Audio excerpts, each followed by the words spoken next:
like I drank the Kool-Aid because my son is 24 and we were told to advocate for this big life, which we've done wonderfully, and then he turns 21 and it's in the shitter. You know, we're still doing everything we're doing except he's not living in our home. And it's all coming true, what you're saying. You know, it's cutting, you know, they can't drive him to this event or that event or this event. So what is it? It's just an institution acceptance, a 4-bedroom house, you know. And I think what we need is, we need our Arab Spring, we need the Disability Spring, and we need a place to connect, because there's all these different specialty disability groups, you know, autism or Willie Prater or you know, whatever it is, but it's hard to find out about things like this. So is there a place, do we have to Twitter, or you know, what should we do to have us all connect? Because I could tell you that my organization, RFW in Action, feels very strongly that grassroots action is becoming more and more important.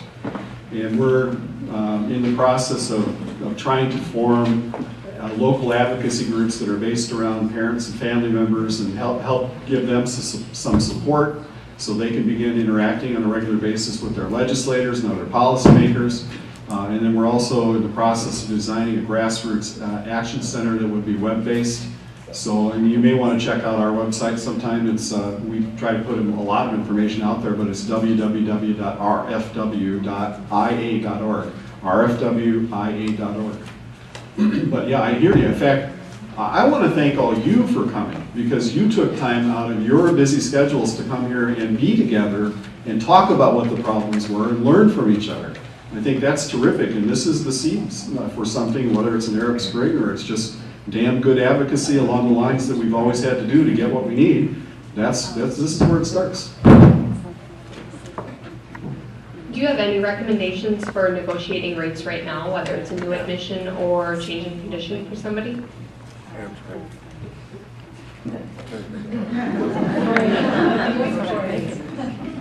Well, first of all, take control of the narrative.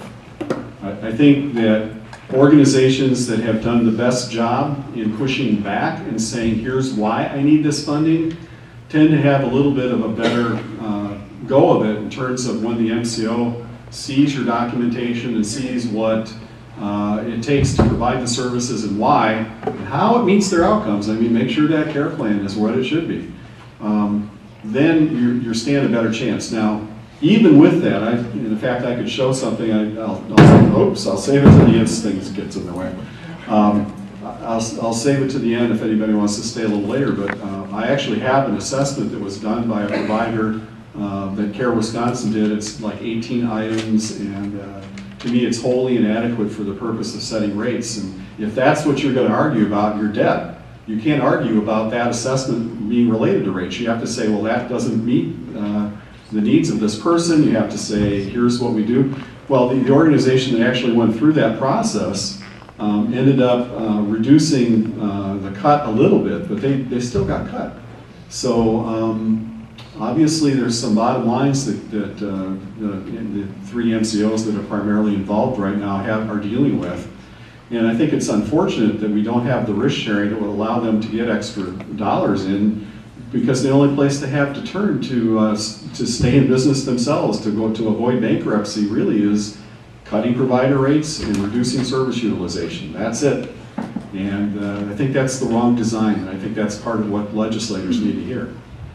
My blood pressure's gone down far enough to answer your question now. I think one of the important questions is, how involved are the guardians in any kinds of decisions? And of course, what the MCOs tell you is they don't need to know how much this costs, and I would agree they don't need to know how much this costs if it has nothing to do with service delivery.